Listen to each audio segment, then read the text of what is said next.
This is Dumbed Down Life number 134. I hear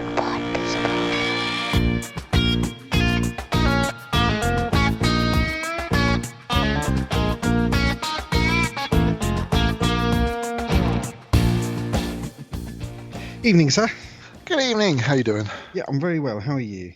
Not too bad at all. Oh, I've just seen a message pop up on my phone, and it's you saying ready when you are. Okay. A bit late. Efficient, these things, aren't they? I mean, Absolutely. text messages seem to have fallen behind. Do you know? Notice that? Yeah, absolutely. I can send you a message on Facebook, on WhatsApp, on Skype, and they do come through almost instantaneously. Or if they don't, at least they tell me that they've not gone. Mm. With messages, specifically SMS messages, I can send a message, and the system will tell me that I've sent it and it's been received by the system. And sometimes it can be hours before it gets picked up at the other end. Absolutely, yeah. I'll tell you something I found quite bizarre with messages and delays and such. Now, we talked a while ago about smartwatches. Yep. Often I'll get a notification on my smartwatch before the notification comes up on the phone. Figure that one out. Because it's the phone that sends the notification to the watch. Yeah, that's going to depend on how the phone and how the app prioritizes what it's doing. So it's prioritized the fact that it's letting the watch know that there's a message. But what sort of delay are we talking about? A minute. Oh, as much as that? No, that does surprise me. Which is really quite weird. I will get email notifications come up on the watch, and I can actually read the email on the watch. And then a few minutes later, my little LED starts flashing on the phone to say you've got a new message. So your watch isn't synchronizing back to the phone to tell you that it's been read? Only if I swipe it off, which sometimes I don't. Right, gotcha. That's when I noticed what was happening.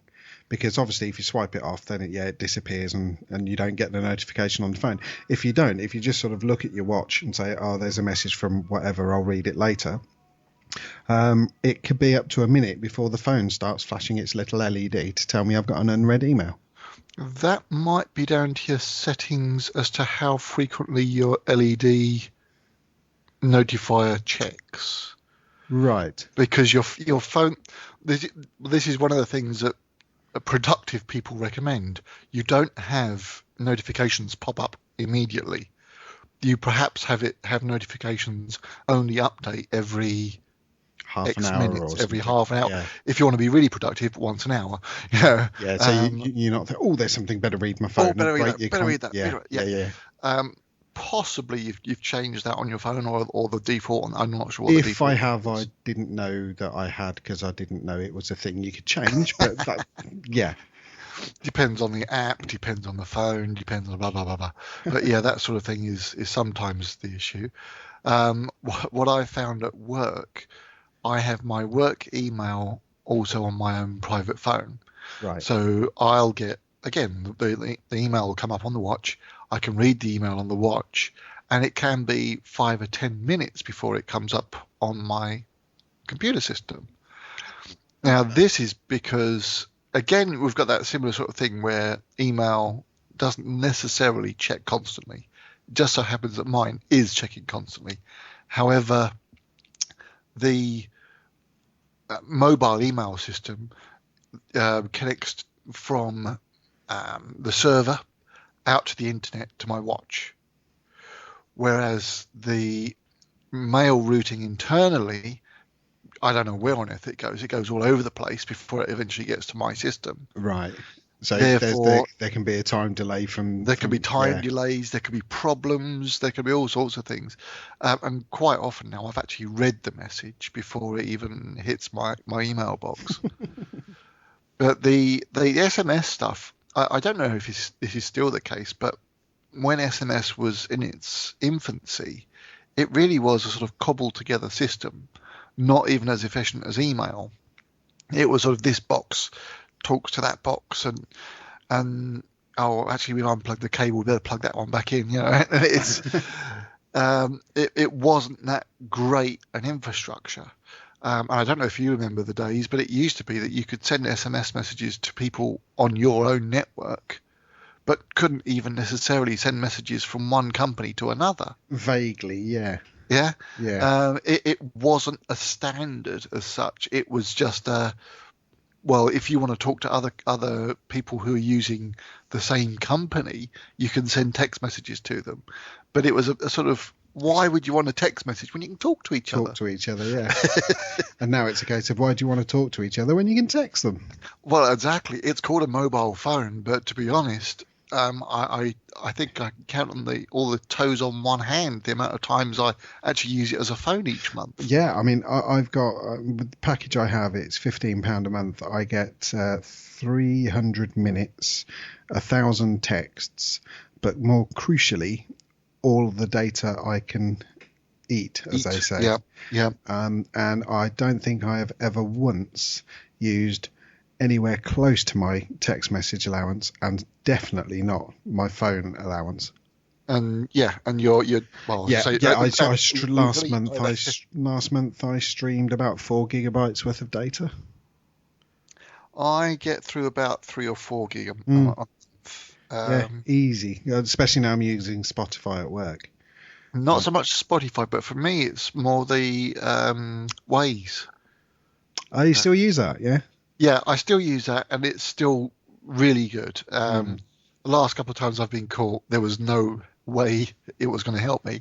But what I find quite often is just I'll set it from here to work. From here to work is no more than about 7 miles. Yeah. But there are 2 or 3 different routes that I can take. And if I start heading my normal route and it suggests that I don't take that route, I won't. Because a couple of times now I've gone, oh, it doesn't know what it's talking about. That it's trying to take me some strange route that's going to be too far. Oh. And then I've set myself in traffic. If only I'd have listened. If only I'd listened. So now I do listen to it, and I do follow where it says, and it's been really helpful. What the incident this week, which was quite a sad incident actually.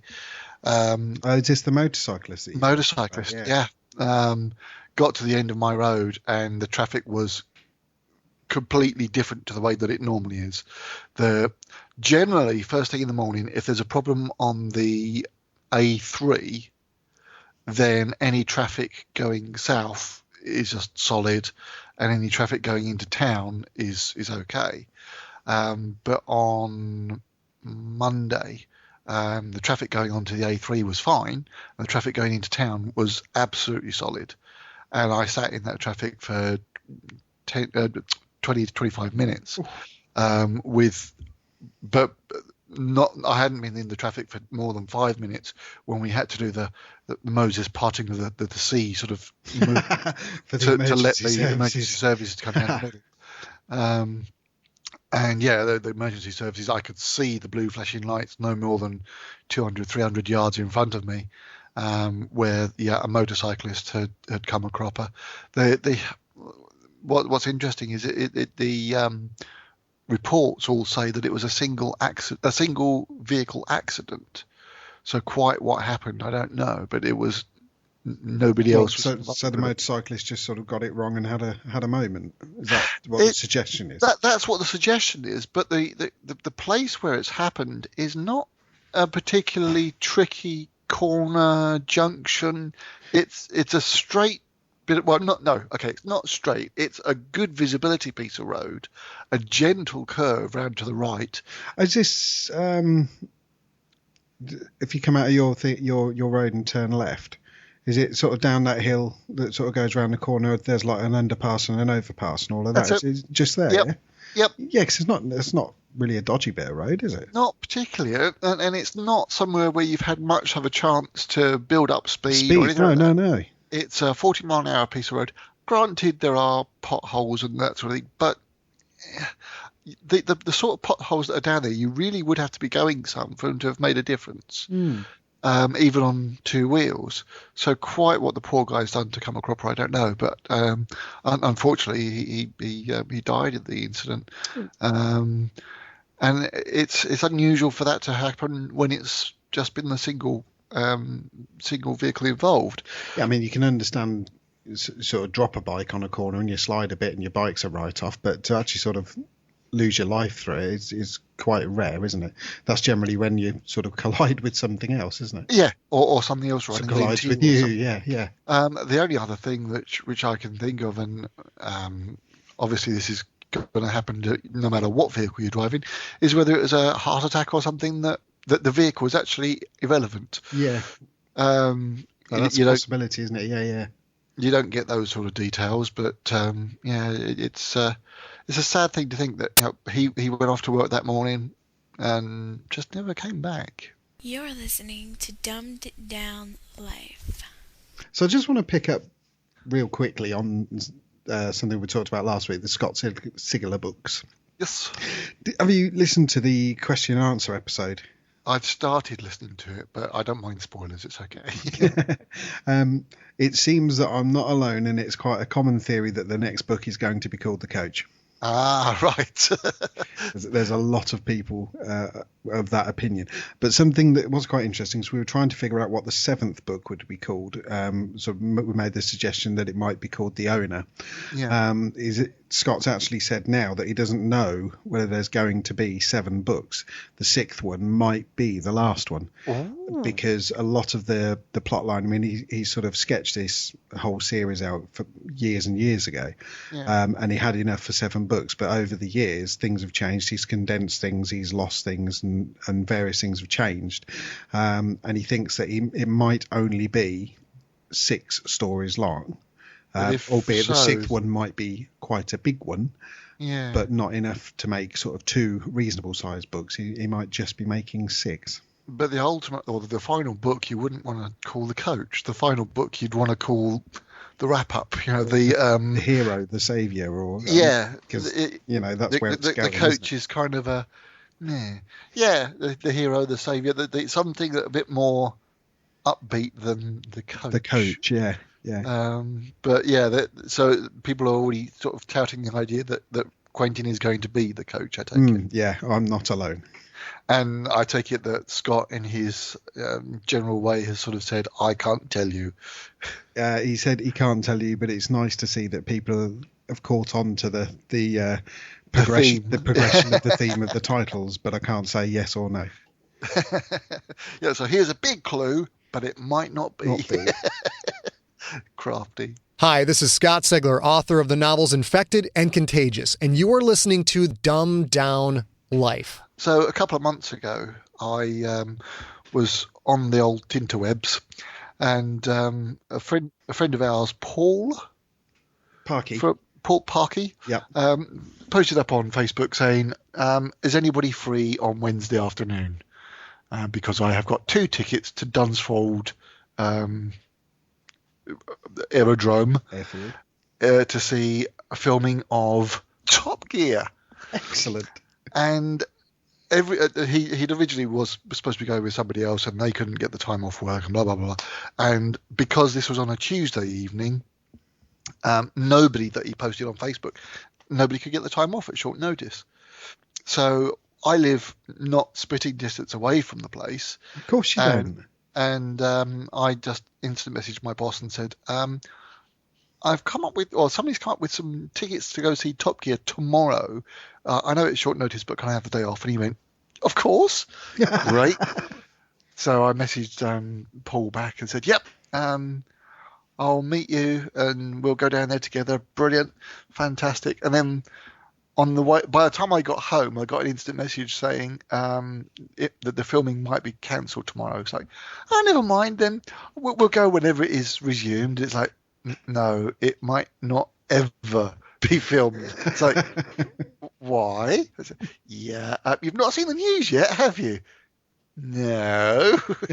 And yeah, because Mr. Clarkson decided to have a bit of a rant. The end of the last series was it, and it was cut short.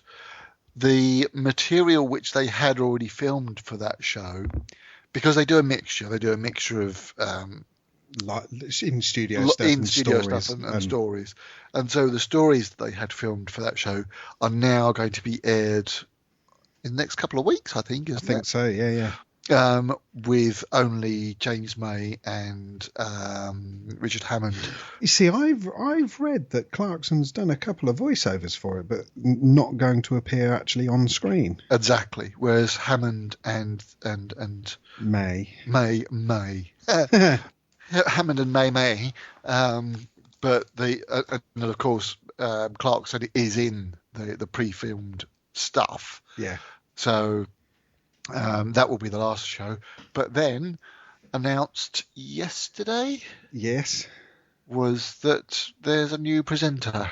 Who strenuously denied he would do it if asked a few months ago, and he said, no, I'd never do it, can't do it, I'm too busy with the radio show and blah blah blah. And turns out they've got Captain America. No, sorry, wrong Chris Evans. I think Captain America would be a better one, actually. It would be quite good, wouldn't it? It's a well-known thing that Chris Evans, not Captain America, we'll just take that as read by now, is a bit of a car fanatic. Yes. So it's not really a surprise that he's been chosen. I mean, to be fair, I think he's the man for the job. I have to say that in recent years, I've been watching Top Gear less and less. It's just not my kind of show anymore. Really? I think it probably is time for a bit of a refresh. So in a way, it's kind of fortuitous that they're being forced into it. But I think he's got the personality for it if they want to continue along a similar vein but do something slightly different. Has he got the personality for it anymore?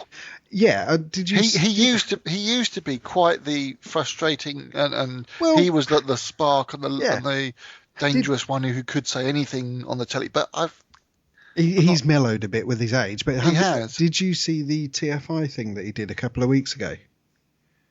I have. Was this with Clarkson? Well, the whole thing, the whole TFI program that he did. I didn't see it. No. You see, the Chris Evans that was on that TFI show is a different Chris Evans to the Chris Evans that's on the radio show. Yeah. He was much more his old self on the TFI, like back to when he was on TFI. Probably not quite as edgy as he used to be, as they say, but he'd still got that sort of spark and sort of mischievousness, if you like. So is TFI back on constantly now? No, it was just a one-off. It was a 10th anniversary special.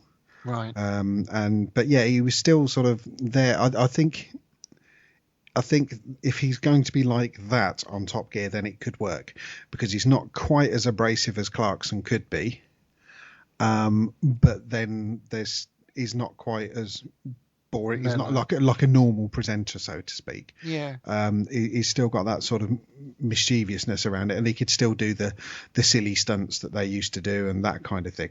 More interestingly, who's going to present it with him? Will it be two newbies? Or will it be Hammond and May? Now, I know they've all sort of said, no, we're a team and we're not going to do it and everything. But Evans was saying something on his radio show today that he when he was offered and he accepted, he sent a text message to all three of the other presenters, to Hammond, May and Clarkson. They all wished him well. And he said he has been speaking with them. What will come of that, I don't know, he said. I suspect that it would be a case of him talking them into it. Definitely. It's a tricky situation, isn't it? I mean, if the BBC can't bring Clarkson back in now because they've said, you know, he's crossed the lines. Yep. The other two, the BBC have got no beef with, but would quite like them to stay. Yeah, but then their loyalty is to Jeremy, and they're like, we're a team. But then if all four of them are mates, yeah, it might. Which as I believe they are. They are, yeah. So that might be sort of the olive branch, so to speak, for them to carry on. If Clarkson says, "Do you know what? Just go and do it with him. It will be a right laugh," then they might. And it also depends on what other work they get offered, I would guess. and how much Netflix is willing to pay them to do House of Cards or whatever the rumour you currently believe is going to happen. Yeah. But I think I think I don't know. I'm in two minds because I think Hammond, May and Chris Evans could be quite a good team, but it's obvious that Evans is just a replacement for Clarkson. Then the other side of that is a new team of three people, and it's kind of like, well, is it going to work? Are they going to have the chemistry and blah, all of that? Or is Evans going to do it on his own with a few guests throughout the show? Well, there's always a lot of ways they can go, isn't there? There's the Doctor Who approach, where it's the same team, and it's got the makeup's there, but then that one character has been replaced by a different. He's regenerated.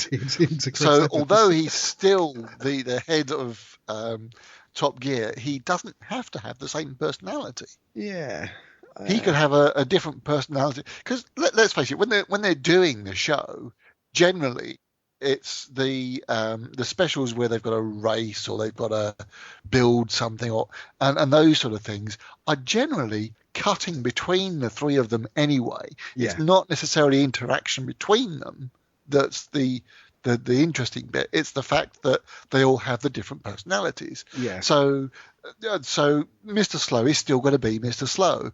The hamster is still going to be the one who reckons that he can beat, in this case, Chris Evans. Yeah. Chris Evans is going to be the new boy who's going to try and prove himself. Yeah. And that as a character, the three of them there could work well together. It certainly sort of raised my interest level, and sort of I think they'll get quite a lot of views for the first couple of episodes, because people are just going to be in whatever happens, whether it's a whole new team, whether it's Hammond, May and Evans. There's going to be a lot of people interested to see how much of a car crash or how successful it's going to be. They would have to be very careful with regards to, because if they're going to try and choose another two presenters, do they go for another two who've got similar personalities to May and Hammond? And then it's just a clone of what was gone before, and I don't think that would work. If they're going to change all three, they've got to go in a slightly different direction. Well, because if otherwise they're just trying to be Top Gear. I know that sounds stupid, but yeah. Top Gear for me is those three guys, and if you get three guys of a similar type of thing, then it's just trying to be what's gone before. They need to do something in a similar vein, but in a slightly different direction. Well, of course, Top Gear's not always had Clarkson. No, but it was when it had Clarkson is when it's taken off. Yeah. When it didn't have Clarkson, it was more like the other motoring shows that were around at the time. Oh, baby. And you are listening to the Bugcast. We'll play some fantastic music and we'll have a chat about some stuff. Thank you very much, Caroline. Rule number one of podcasting, and citronella will keep more than just bugs away. Because it's the music and the talking that keeps bringing me back for more. Excuse me. Head along to the Bugcast chat room at thebugcast.org/live. What? If you can just wait the next few minutes before you fall asleep. Okay, I'm flushing now. In Yorkshire, anything's possible. Well, it's no surprise we've been asleep for about 7 or 8 months. Recently woke up and started sending messages again.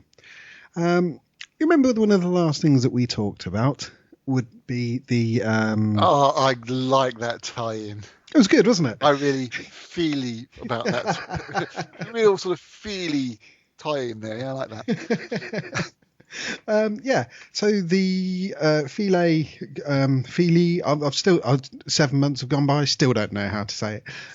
The Philae, whatever. The comet lander, the probe. Yes. And Rosetta was the sort of mothership.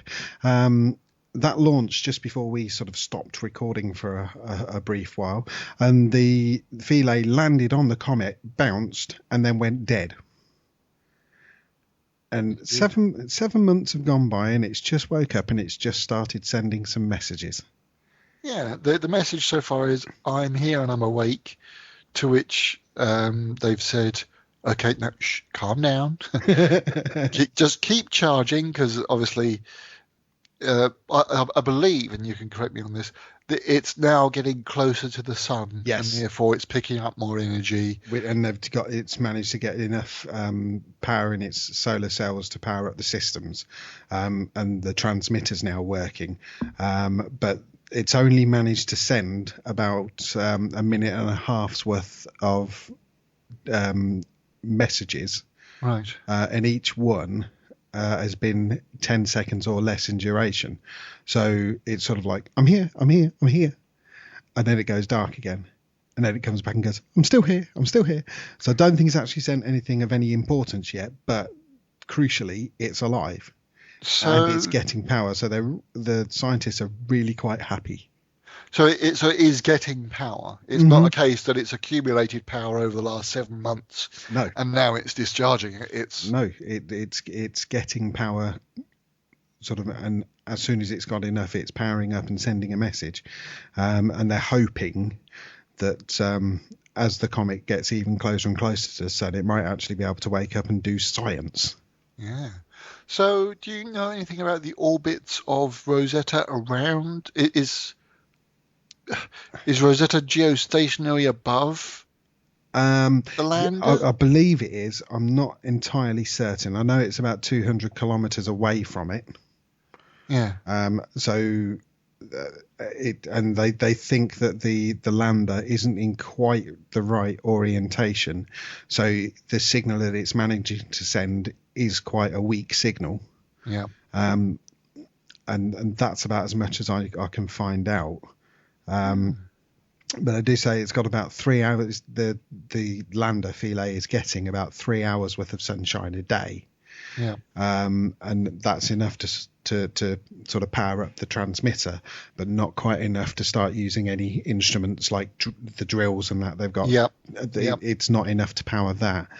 But the thing that sort of made everybody happy is the fact that it hasn't smashed on impact. It hasn't bounced. Yep. It hasn't bounced upside down.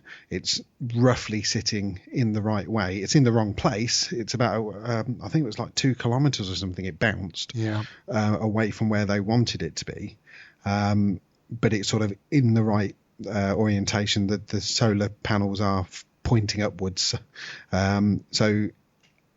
It's sort of, they're really quite happy that this is a good outcome, I think, is what they're trying to say. Yeah. You know, it's not completely dead and buried, it's there. So, it's quite exciting. I'll be following this to see if they can actually get some drilling and actual science done. Did you see anything about the flying saucer that NASA launched last week, I think it was? No. We'll have to do some research on that for the next recording, because they're looking at a new sort of technology. I believe it was balloon related, and they launched, literally looks like a flying saucer with a single rocket in the middle of it.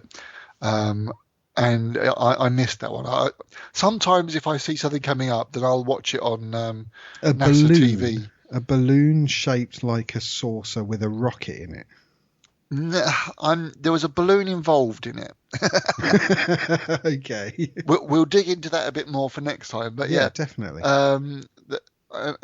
But it had failed. It had gone wrong. But I was going to ask you more about it, but you've not seen it. Yeah. Sometimes I watch NASA TV if I hear about something in time. But this particular one, I sort of seen a tweet that it had gone wrong. It's like, I wanted to watch that, but I missed it. Well, that's us done again for another recording. I hope you listen to us again soon.